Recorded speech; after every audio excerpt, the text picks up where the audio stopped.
할렐루야. 오늘도 주일 예배로 함께 하시는 모든 성도님들을 주님의 사랑으로 축복하고 환영합니다. 잘 오셨습니다. 지난주부터 산상수훈 말씀을 살펴보고 있습니다. 오늘은 산상수훈 두 번째 팔복의 뒷부분에 있는 네 가지 복인데요. 예수님은 산상수훈의 말씀을 통하여서 하나님이 꿈꾸시는 인간의 모습, 참된 삶의 가치, 삶의 원리를 선언하고 계셨습니다. 그리고 그 말씀을 시작하는 이 팔복은 8가지 복의 나열이 아니라 하나님 원하시는 그 인간의 모습으로 우리를 초대하시는 말씀이었어요.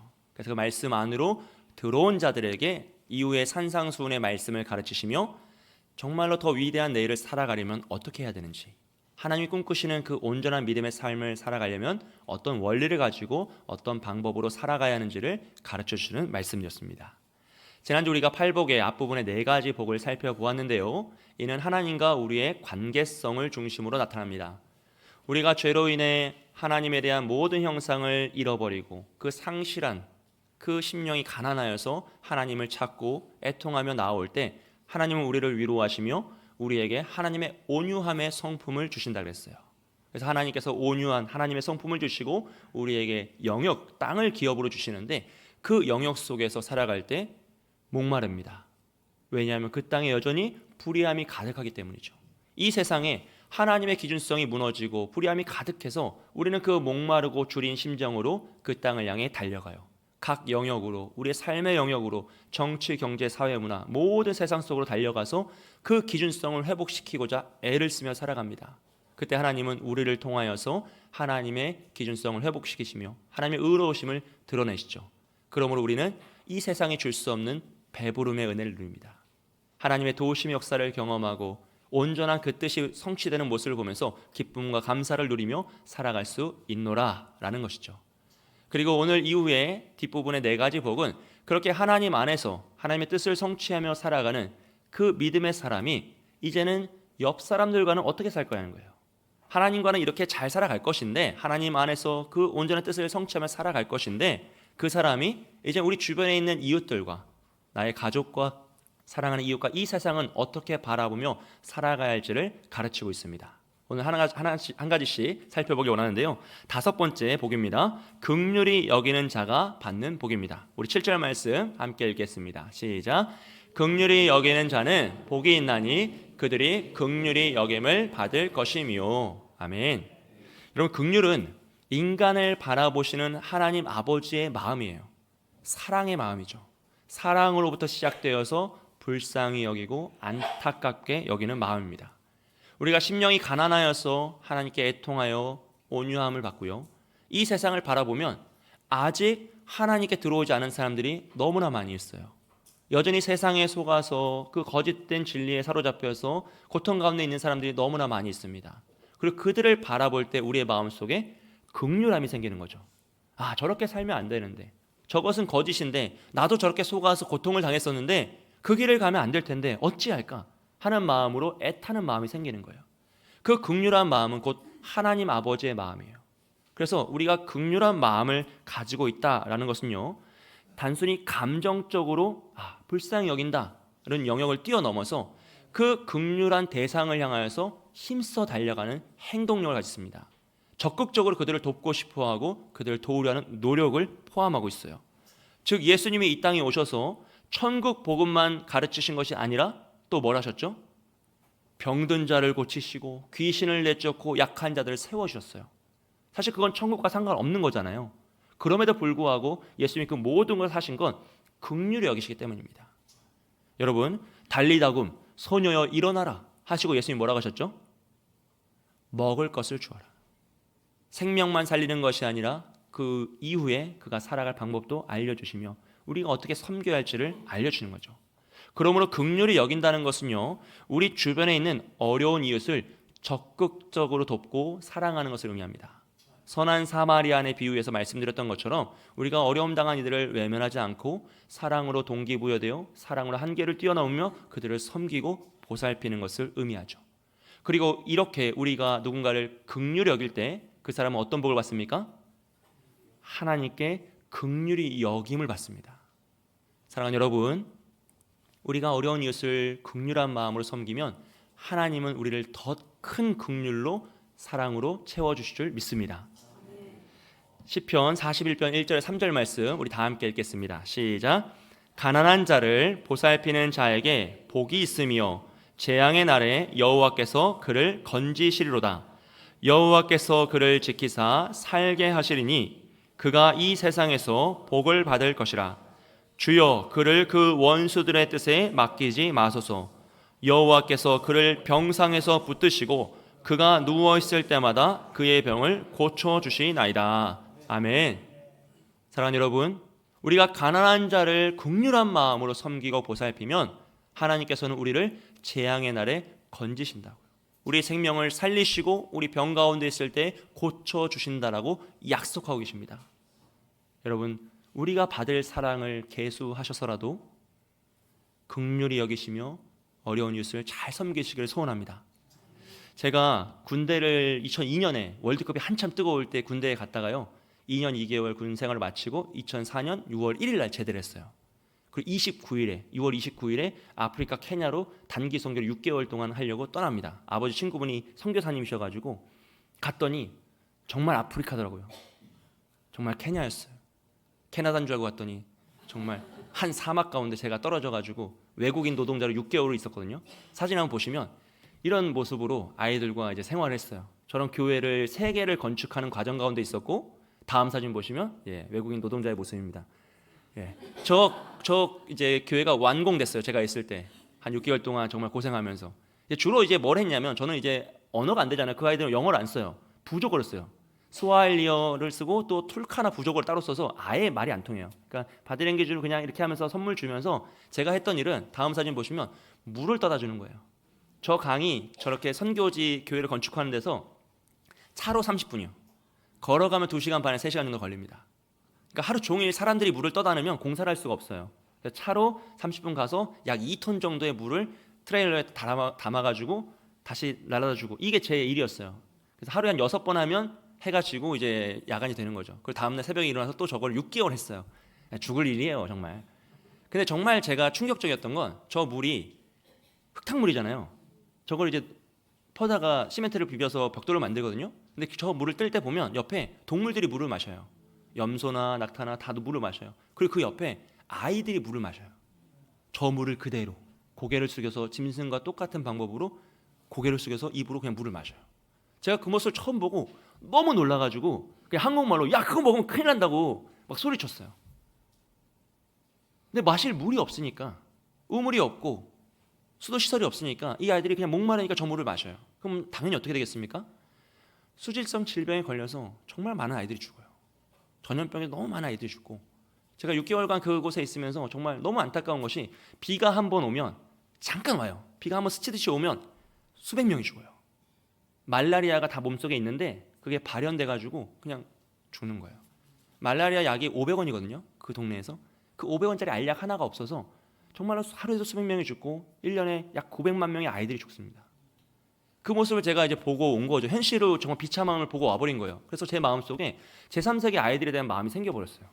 그 전까지는 한 번도 생각한 적이 없던 일인데, 제가 목격하고 경험하고 제 옆에서 손잡았던 아이들이 한 명 한 명 죽는 모습을 보자 너무 충격을 받아서, 제가 돌아오고 나서 어찌할까 고민하면서 기도도 하지만, 제가 사역자가 되고 사례를 받은 이후부터 이제 후원을 하기 시작해요. 월드비전, 세이브칠드런, 컴패션 3단체에 제가 지속적으로 후원을 하고 있고요. 월드비전에서 후원했던 친구는 이제 성인이 되어가지고 후원이 끝나고 이제 컴패션과 이제 세이브칠드런에서 후원을 하고 있습니다. 그리고 제가 사례를 받으면 당연히 하나님을 기념하여서 10분의 1, 11조를 내고요. 나머지 10분의 1을 구별해서는 후원과 구제를 위하여서 사용하고 있어요. 지금까지도요. 항상 돈이 더 들어가요. 저도 가난한데 제 주변에 더 가난한 사람이 많아요. 신학생도 마찬가지고, 어려운 일도 많고, 선교사님도 너무 많고, 또 선교사님들 정말 힘드세요. 그분들 다 돕고 이렇게 도우려면 사실은 많이 이제 들어가는 거죠. 제가 지금까지 사역을 하면서 참 많은 일들이 있었습니다. 어려움도 많았어요. 그런데요, 제가 간증으로 말씀드리는 건, 제 어려움보다 단 한 번도 하나님의 도우심이 작았던 적은 없습니다. 사랑하는 여러분, 저는 그렇게 믿어요. 제가 누군가를 긍휼히 여기고 긍휼한 마음으로 작지만 섬길 때, 하나님은 그것을 너무나 크게 갚쳐주셔서 저의 인생에 더 큰 축복으로, 더 큰 긍휼함으로, 더 큰 사랑으로 채워주시더라는 거죠. 사랑하는 여러분, 오늘 우리에게 이 긍휼함의 마음이 있기를 소원합니다. 정말 안타까운 것은요, 오늘 이 시대에 사람을 불쌍히 여기고 사람을 돕는 문화가 점점 사라지고 있어요. 이게 국가의 복지의 개념으로만 집어넣어가지고 우리가 어떻게 돌볼 것인가를 고민하지 않아요. 사실 예전에는 어려운 이웃을 누가 도왔습니까? 이웃이 도왔어요. 마을이 다 책임졌어요, 사실. 근데 오늘날 그 문화가 너무 많이 사라졌죠. 반대로 어떤 문화가 커지냐면요, 반려동물에 대한 문화가 너무 커졌어요. 그 사업은 날로 번창합니다. 2022년 기준으로 우리나라의 반려동물을 키우는 인구수가 1,500만 명을 넘었습니다. 올해는 1,700만 명을 넘을 것으로 보고 있어요. 2022년에 사업 규모가 4조 원을 넘었습니다. 올해는 6조 원을 넘길 것으로 보고 있죠. 날이 갈수록 성장하고 있는 시장이죠. 여러분, 제가 지금 반려동물을 키우시는 것을 비판하는 게 아니에요. 저도 키우고 있어요. 저도 물고기를 키우거든요. 네, 새우도 키우고. 저도 어릴 적 강아지를 키웠어요. 충분히 그 마음을 이해합니다. 하지만 저는 한 사람의 목회자로서, 또 여러분을 섬기는 담임 목사로서 부탁드리고 권면드리는 것은, 우리가 반려동물을 키우고 동물을 보살피는 그 힘과 물질을 사용하는 것만큼 최소한 사람을 살리고 영혼을 구하고 복음을 전하는 일에는 헌신을 해야 되지 않겠느냐라는 여러분 도전을 드립니다. 여러분, 사람을 살리는 일에, 어려운 이웃을, 정말 오늘도 빈곤에, 절대 빈곤에 처한 우리나라 어린이들이 있습니다. 밥을 못 먹는 아이들이 있고요, 하루에 한 끼 도시락으로 연명하시는 어른들이 아직도 있습니다. 여러분, 아직도 많이 있습니다. 우리가 도와야 할 일은 끝이 없습니다. 바라기는 우리의 마음을 조금 더 넓게 여시고 이 긍휼함의 마음으로 이웃을 바라보고 사랑으로 섬겨서 하나님의 긍휼함을 입으시는 저와 여러분이 되시길 주님의 이름으로 축복드립니다. 다음으로 살펴볼 복은요, 마음이 청결한 자가 받는 복입니다. 우리 18절 말씀 우리 함께 읽겠습니다. 시작. 마음이 청결한 자는 복이 있나니 그들이 하나님을 볼 것이며. 아멘. 여러분, 마음은 우리의 중심을 의미합니다. 지정의 인격적인 중심뿐만 아니라 하나님을 향한 신앙의 중심이고 우리 영혼의 중심을 의미합니다. 그래서 마음이 청결하다는 것은요, 우선적으로 하나님을 잘 믿는다는 것이에요. 하나님을 온전히 믿는다는 것입니다. 그리고 더 나아가서 다른 사람과의 관계 속에서는 마음이 청결하다는 것은 다른 사람을 나의 생각과 나의 기준으로 판단하고 평가하는 것이 아니라 하나님의 형상으로 창조된 하나님의 존재, 하나님의 자녀로 바라볼 수 있다는 것이에요. 여러분, 나의 생각으로 다른 사람 보면 어떻게 되죠? 평가의 기준에 따라 좋은 사람, 나쁜 사람이 나뉩니다.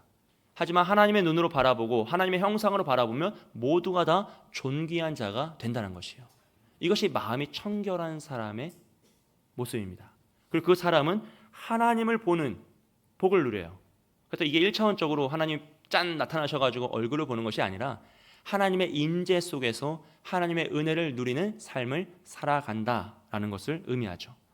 그리고 다른 사람과의 관계 속에서는 어떻게 됩니까? 다른 사람을 하나님의 형상으로 보기 때문에 그 사람 모습 속에서 뭐가 보이는 거죠? 하나님이 보이는 거죠. 여러분, 그래서 그 사람은 행복한 삶을 삽니다. 우리가 우리의 눈으로, 우리의 시선으로, 우리의 판단으로 다른 사람을 보면 뭐가 생기죠? 원수가 생겨요. 판단의 기준에 따라 악인도 있고 의인도 있고 정말 나쁜 사람도 있고 괜찮은 사람도 있고 가지각색입니다. 하지만 하나님의 눈으로 이 사람들을 바라보기 시작하면 모두가 하나님이에요. 그럼 모두가 하나님인 세상을 사는 사람이 행복하겠습니까? 아니면 원수들을 바라보며 사는 사람이 행복하겠습니까? 여러분, 그리고 정말 놀라운 사실은 하나님은 모든 사람들에게 이미 자기 자신을 보여주고 계시다는 거예요. 세상 만물을 통하여서, 다른 사람들을 통하여서 다 보여주십니다. 이것은 태양빛이 의인이나 죄인을 구분하지 않고 모두에게 비치는 것과 동일합니다. 모든 사람들에게 하나님의 형상을 보여주시고요, 그 형상을 바라볼 수 있는 도구가 바로 우리의 마음이에요. 그래서 같은 태양 햇빛이지만 깨끗한 거울에 비치는 햇빛과 더러운 거울에 비치는 햇빛의 양이 다르겠죠. 그 강렬함이 다르겠죠. 마찬가지로 우리의 마음이 청결하면 모든 세상에 비추는 하나님을 목격할 수 있다는 것이에요. 자연 만물을 통해 하나님을 보고 다른 사람들을 통해 하나님을 보는 것이죠. 하나님의 형상이 드러나는 것입니다. 하지만 우리의 마음이 청결하지 않으면, 죄로 가득하면 어떻게 되죠? 더러운 거울에 햇빛을 비치는 것처럼 이 세상을 바라보며 우상 숭배에 빠지고요, 다른 사람을 바라보며 원수가 생기는 것입니다. 저는 개인적으로 오늘 이 시대에 이 청결한 마음이 가장 중요하다고 생각해요. 왜냐하면 예레미야가 이야기했던 것처럼 오늘 이 시대에 마음의 악함이 너무 가득하고 이 말세의 징조에 너무 슬픈 죄악들이 만연하기 때문이죠. 우리 예레미야 17장 9절 말씀 함께 보겠습니다. 시작. 만물보다 거짓되고 심히 부패한 것은 마음이라 누가 능히 이를 알리오마는. 아멘. 여러분, 오늘 이 시대에 우리의 마음이 얼마나 타락했는지 몰라요. 뭐 저만 그랬어요. 모두의 마음이 다 그래요. 그래서 이 마음이 너무나 타락하다 보니까 오늘 이 시대는요, 사람이 가장 무서운 시대가 되었어요. 여러분, 귀신이 무서우세요? 사람이 무서우세요? 예전엔 다 귀신을 무서워했잖아요. 그 다 귀신 얘기였어요. 화장실 가도 귀신 얘기고, 밤에 가도 귀신 얘기고, 산 넘어도 귀신 얘기, 온통 귀신 얘기했어요. 왜요? 귀신을 제일 무서워했거든요. 근데 오늘 이 시대는 그렇지 않아요. 사람은 훨씬 무서워합니다. 제가 쉽게 예를 들어보면요, 여러분 집에 아무도 없는 밤에 집에 이제 혼자 주무시려고 침대에 누웠어요. 근데 침대 밑에 귀신이 있는 거예요. 무서워요, 안 무서워요? 아, 무섭죠. 무서운 일이에요. 근데 침대 밑에 사람이 있어요. 더 무섭죠. 느낌이 딱 오시죠? 우린 다 사람을 무서워한다니까요. 귀신보다 사람이 더 두려운 시대가 되었어요. 어쩌다 이렇게 됐습니까? 예전엔 사람을 무서워하지 않았잖아요. 어두운 밤에 혼자 길을 걷다가 사람이 있으면 반가웠어요. 안심이 됐다고요. 어두운 산길에 차를 운전하고 갈 때 앞에 차 한 대 더 있으면 행복했어요. 따라가면 되니까. 근데 오늘 이 시대는 사람이 제일 무서워요. 제가 요즘 밤에 요 블럭들을 계속 이제 돌면서 산책을 하거든요. 밤에 이제 만나면 성도님들 만나고, 어제는 미산빌딩 조사장님도 만났어요. 인사도 하고 이렇게 하면서 돌고 있는데, 이제 가로등이 좀 약한 구간이 있단 말이에요. 그럼 제가 걸으면 앞에 가시는 분들이 걱정하는 게 이미 느껴져요. 나도 무서운데 그들은 더 무서워가지고 막 어쩔 줄 몰라면서, 그러면 이제 저는 이제 좀 멈추죠. 한 30초 멈췄다가 이제 가시라고, 이제 가시고 말도 안 하고 그냥 가만히 있다가 좀 걸어가요. 사실 저도 무서워요. 이런 시대가 됐어요. 왜 그렇습니까? 우리의 마음의 청결함을 잃어버리니까 사람이 가장 무서운 시대가 된 것이죠.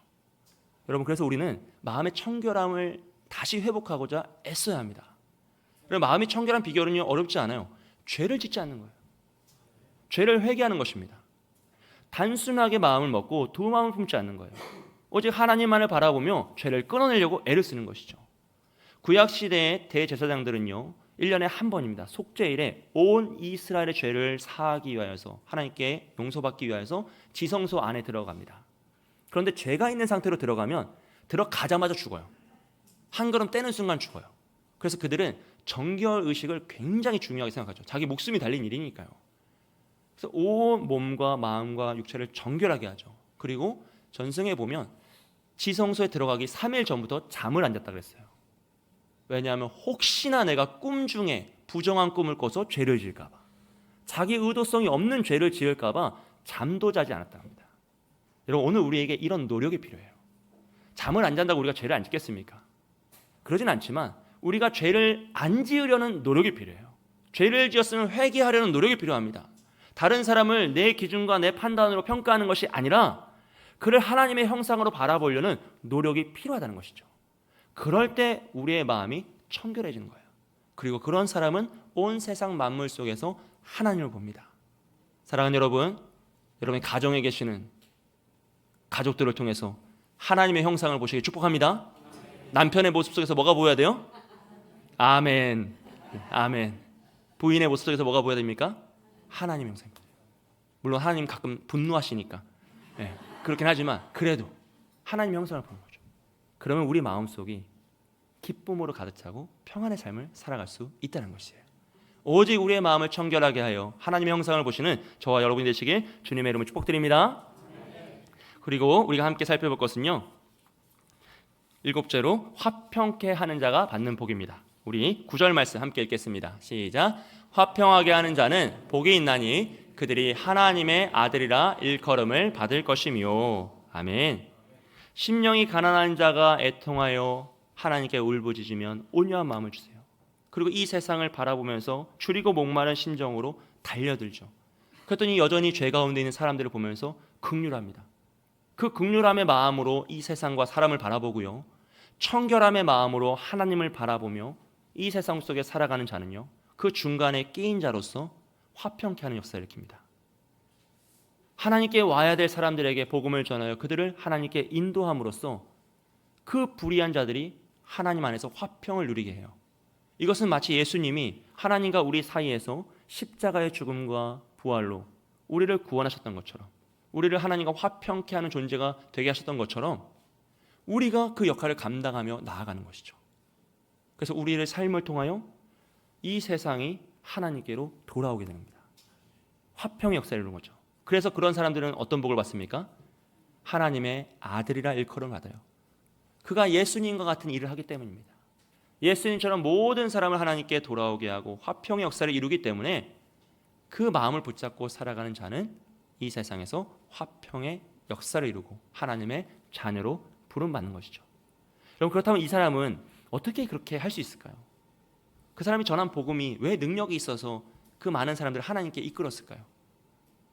그것은 그가 착하게 살았습니다. 다른 것이 없어요. 착하게 살았습니다. 그가 긍휼함으로 이웃을 보고 청결함으로 보았기 때문에 그의 사랑이 그들의 마음에 울림이 되고 그가 전하는 복음이 그들의 마음에 심겨지는 것이죠. 여러분, 복음은 단 한순간도 능력이 없었던 적이 없어요. 복음은 언제나 가장 큰 능력입니다. 문제는 무엇입니까? 복음을 전하는 우리의 삶이에요. 우리의 삶이 그 복음이 능력이 나타나게끔 정결한 삶, 청결한 삶, 긍휼함의 삶으로 살아야 되는데, 착하게 살아야 되는데 그렇지 못하기 때문에 그 복음의 능력이 반감되는 것이고 낮아지는 것이고 능력이 나타나지 않게 되는 것이죠. 여러분, 오늘 우리의 삶을 통하여서 그 복음의 능력이 나타나길 주님의 이름으로 축복드립니다. 여러분이 계신 그곳이 그 화평의 역사가 이루어지길 소원합니다. 방법은 착하게 사는 거예요. 여러분, 조금만 착하시면 돼요.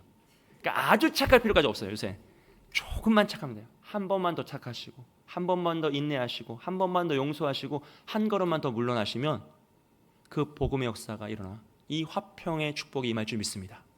여러분을 통하여서 이 화평의 역사가 일어나 하나님의 아들, 하나님의 딸로 불림받는 우리가 되기를 소원합니다. 마지막으로요, 함께 살펴볼 것은 의를 위하여 박해를 받는 자가 받는 복입니다. 우리 10절 말씀 함께 읽겠습니다. 의를 위하여 박해를 받는 자는 복이 있나니 천국이 그들의 것임이라. 아멘. 의로움은 하나님의 기준성이라고 제가 말씀드렸죠. 그 기준성이 무너진 이 세상을 바라보며 목마름과 주림으로 달려듭니다. 뛰어드는 거예요. 비전을 찾고 그곳에 온 힘을 다하는 것입니다. 그때 하나님은 그것이 회복되는 역사를 통하여 우리를 채워주시죠. 그런데 그 의로움을 가지고 이 세상 속으로 달려 들어가는 사람들에게 반드시 따르는 것이 있는데 그것은 바로 박해입니다. 고난입니다. 왜냐하면 세상은 하나님을 싫어하기 때문이죠. 우리 요한복음 15장 18절과 19절 말씀 함께 읽겠습니다. 세상이 너희를 미워하면 너희보다 먼저 나를 미워한 줄을 알라. 너희가 세상에 속하였으면 세상이 자기의 것을 사랑할 것이나 너희는 세상에 속한 자가 아니요 도리어 내가 너희를 세상에서 택하였기 때문에 세상이 너희를 미워하느니라. 아멘. 심령이 가난하여 하나님께 애통하고 하나님 위로를 받으며 하나님 안에서 온유한 성품으로 변화됩니다. 그리고 세상을 바라보았더니 여전히 불의한 세상에 목마름과 주림이 생겨 달려들어 그들을 회복하고자, 그들을 긍휼히 여김으로 청결한 마음으로 하나님 붙잡고 평안의 역사를 이루고자, 화평을 이루고자 복음을 들고 나아가면 우리에게 반드시 고난이 임한답니다. 박해가 임하는 것이죠. 여러분, 꼭 기억하실 것이 신자에게 박해는 선택이 아니라 필수라는 것이에요. 예수님이 당하셨던 그 박해요. 제자들이 당했던 그 박해요. 수많은 순교자들이 당했던 그 박해는 그들만을 위한 것이 아닙니다. 목회자나 선교사만을 위해서 박해가 있는 것이 아닙니다. 모든 믿는 자는 박해를 받아요. 그리고 박해를 받아야만 해요. 그리고 그 박해를 받을 때 성경은 뭐라고 합니까? 기뻐하라고 합니다. 왜냐하면 우리의 길이 바른 길이고 우리의 삶이 결론에 도달했기 때문입니다. 여러분, 내 삶에 복음으로 향한 박해가 없다면 이제 고민해 봐야 되는 거예요. 사실 그때 고민하셔야 돼요. 내가 바른 길을 가고 있는지 아니면 내가 아직도 갈 길이 멀구나라는 것을 생각하셔야 돼요. 내 인생에, 내 삶에 복음으로 인한 박해가 있고 고난이 있다면요, 여러분 기뻐하십시오. 거의 다 오셨습니다. 여러분 정답에 이르셨습니다. 오늘 11절과 12절 말씀이 그것을 증거하고 있죠. 우리 다 함께 읽겠습니다. 시작. 나로 말미암아 너희를 욕하고 박해하고 거짓으로 거슬러 모든 악한 말을 할 때에는 너희에게 복이 있나니 기뻐하고 즐거워하라. 하늘에서 너희 상이 큼이라. 너희 전에 있던 선지자들도 이같이 박해하였느니라. 아멘. 그 박해를 받는 그 길이 천국을 향한 길이고 그 박해를 받는 그 순간이 하나님의 영광을 드러내는 길이라. 그러니 포기하지 말고 그 길을 끝까지 가라. 너희의 선지자들, 너희의 선배들, 너희의 믿음의 그 선배들도 다 길을 걸어갔노라 라고 말씀하세요. 사랑하는 여러분, 이것이 예수님의 초대입니다. 우리를 위한 더 위대한 내일입니다. 꽃길이 아니라 가시밭길이고 넓은 대로가 아니라 좁은 길입니다. 아차한 순간 떨어질 수 있는 낭떠러지 길입니다. 그렇다면 여러분 어찌하시겠습니까? 그럼에도 불구하고 그 예수님의 초대에 응하여 그 길을 가시겠습니까? 아니면 다시 세상이 사랑하는, 세상에 속하면 세상의 사랑을 받는데 미움받지 않고 편안하게 살 수 있는데 그 길을 가시겠습니까? 바라기는 우리 모두가 오직 예수님을 의지하여서 우리 인생의 창조주요, 우리 인생의 진정한 주인이시요, 모든 것을 이미 예배해 놓으신, 설계해 놓으신 그 하나님을 힘입어 그 좁은 길, 더 위대한 내일을 향하여 나아가는 저와 여러분이 되시길 주님의 이름으로 축복드립니다. 우리가 그 길을 선택하며 나아갈 때 주님께서는 우리와 동행하시며 우리가 알지 못하였던 신비를 깨닫게 하시고 주의 말씀을 깨닫게 하시고 이 세상의 이치를 깨닫게 하시며 더 큰 위대한 내일로 이끌어 가실 줄 믿습니다. 그리고 여러분을 통하여서 여러분의 가정과 우리 교회가 더 위대한 가정, 더 위대한 사명을 감당하는 교회가 될 줄 믿습니다. 오직 그 길을 가시는 저와 여러분이 되시길 주님의 이름으로 축복드립니다. 오늘은 제가 말씀을 마치면서요, 이 시대에 너무나 박해받는 이들에 대한 내용을 함께 나누고 기도하기 원합니다. 여러분, 오늘날 우리나라에서 믿음과 신앙 때문에 박해와 조롱과 고난을 당하시는 분들이 아직도 많이 있습니다. 하지만 차별금지법이 통과된 나라들에서 그들이 당하는 박해에 비하면 우리는 아무것도 아닙니다. 여러분, 오늘 이 시대에 전 세계로 봤을 때 차별금지법이 이미 통과된 나라가 수없이 많고요, 그 나라들 가운데 일어나고 있는 박해는 참으로 말할 수 없을 만큼 참혹합니다. 오늘 제가 그 내용을 잠시 소개해드리려고 하는데 이 내용을 제가 읽어드리겠습니다. 제가 웬만한 원고를 다 외우는데 이거는 이제 빠뜨리면 안 되니까 차근차근 읽어드리겠습니다. 여러분, 미국과 호주, 뉴질랜드 등 유럽과 영미권에서 차별금지법이 통과된 이후 기독교 말살 정책들이 일어났습니다. 사실 이건 인본주의 사회에서 늘 있었던 일이기 때문에 특별할 것은 없습니다. 하지만 이 차별금지법은 법이라는 테두리 안에서 굉장히 교묘하고 굉장히 악의적 의도성을 가지고 기독교를 공격한다라는 것을 기억하셔야 돼요. 사람들은 오늘날 우리 한국에서 그렇습니다. 차별금지법이 소외된 사람들과 약소층을 위한 법이라 말합니다. 차별금지법이 통과되어도 어떠한 법적 제재가 없고 신앙의 자유를 지킬 수 있다라고 말합니다. 그리고 오늘날 이렇게 극심하게 교회들이 반대하고 반응하는 것을 법을 몰라서 무분별한 반대, 무조건적인 비판으로 여기며 우리를 비판할 때도 있습니다. 하지만 여러분, 그것은 거짓입니다. 속임입니다. 여러분, 절대 속으시면 안 됩니다. 차별금지법이 통과되면요, 사회 모든 영역에서 개인의 성별과 정체성에 관하여 말할 수 없습니다. 무엇이 옳고 그름을 주장할 수 없습니다. 만약 목회자가 설교 강단에서 동성애가 하나님 말씀 앞에서 죄다라고 선언을 하면 그 설교를 들은 동성애자가 자신이 인격적인 모독을 받았다라고 하고 목회자를 고소할 수 있습니다. 이건 형사 고소가 아니라 민사 고소입니다, 여러분. 이 민사 고소는 수백 수천 건을 걸 수 있어요. 그래서 어떻게 됩니까? 목회자가 목회를 해야 될 시간과 힘과 물질을 법원을 따라다니며 그 소송을 처리하기 위해 사용하게 하는 겁니다. 지치게 하는 것이죠. 이 방법을 누가 썼냐면 신천지가 썼던 방법입니다. 목회자가 강단에서 신천지는 이단입니다 라고 선포를 하면 신천지 교회에서 그 설교를 듣고 우리 교회 성도 몇 명이 떠나갔으니 그들이 내는 헌금과 그들이 내야 할 모든 것들을 보상하라고 하면서 민사소송을 걸어요. 승리하지 못합니다. 그럼에도 불구하고 괴롭히기 위해서 악의적 의도성을 가지고 수십 건을 겁니다. 그러면 그 목회자가 신천지에 대해서 설교할 수 있겠습니까? 당연히 못하는 것이죠. 수년을 고생하고 나서 자유함을 얻지만 남는 것은 상처뿐인 거죠. 너무나 힘든 것입니다. 이 악의적 의도성을 가지고 이 법을 통과시킨 이후에 이런 민사소송으로 목회자들을 괴롭히고 교회를 탄압하고자 하는 것입니다. 이런 일들은 이미 미국과 유럽에서 다 일어나고 있어요. 여러분, 오늘날 미국에서 동성애를 반대하는 목회자는 사면을 당합니다. 그날 쫓겨나요. 그 설교를 하면 그 주에 총회 교단에서 그를 쫓아냅니다. 왜냐하면 지금 오늘날 미국 감리교 교단의 감독은 동성애자입니다. 동성애 목사님이 감리교 교단 총회장을 하고 있어요. 우리나라로. 8년 전부터 그랬습니다. 뉴질랜드에서 1993년도에 차별금지법이 통과되었고요. 꽤 오래됐죠. 20년이 지난 1913년 동성애 결혼이 합법화되었습니다. 그 후 오늘날 그 뉴질랜드에서는 유치원에서 학생들에게 아빠가 2명인 것은 전혀 이상한 것이 아니다. 엄마가 2명인 것은 이상한 것이 아니다. 누구나 그렇게 살아갈 수 있다라고 가르쳐야 합니다. 이게 공식적인 교육 방법이에요. 만약 그것을 가르치지 않으면 불법이 됩니다. 자녀에게 성 정체성에 혼란이 왔을 때 그 누구라도 그 자녀에게 신앙적인 상담을 하거나 올바른 성 정체성에 대해서 가르치면 불법입니다. 부모도 하면 안 되고 교사도 하면 안 되고 성직자도 하면 안 되고 의사도 하면 안 됩니다. 성 정체성에 대한 혼란으로 인해서 의학적인 치료나 상담, 약물 투여는 불법입니다. 그 어떤 혜택도 받을 수 없고 도움도 받을 수 없어요. 그리고 만약 자녀가 자신의 성을 바꾸겠다라고 부모에게 이야기하면 부모는 그 자녀를 데리고 병원에 가서 성전환 수술을 받게 합니다. 그것을 하지 않으면 불법입니다. 그러면 자녀의 양육권을 박탈당합니다. 이게 오늘날 뉴질랜드의 모습입니다. 여러분.